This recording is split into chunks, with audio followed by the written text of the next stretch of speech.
যারা এই মনোমালিন্যতা রেখে দিবেন, তারপরে এই অহংকারের কারণে, তাকাব্বুরির কারণে নিজেকে ছোট করবেন না, আত্মীয়তার সম্পর্ক বিচ্ছিন্ন রাখবেন, তাদের সম্পর্কে বুখারী মুসলিমের পরের হাদিস, ওয়ান জুবাইর ইবনে মুতঈব রাদিয়াল্লাহু তাআলা আনহু قال قال رسول الله صلى الله عليه وسلم لا يدخل الجنة قاطع রাওয়াহু মুত্তাফাকুন আলাইহ।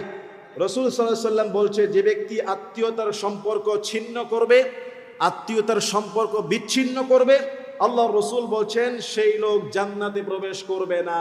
নাউজুবিল্লাহ বলেন। আমাদের এই সমাজে, আমাদের এই দেশে আত্মীয়র মধ্যেই সমস্যা বেশি, ঠিক কিনা বলেন? নিজের আপন ভাই বোন, চাচা চাচি, ফুফা ফুফি, মামা মামি, শ্বশুর শাশুড়ি এবং এমনকি নিজের পিতা মাতার সাথেও বহু ছেলে মেয়ের সম্পর্ক ভালো নাই। তো রাসূল বলেছেন যে আত্মীয়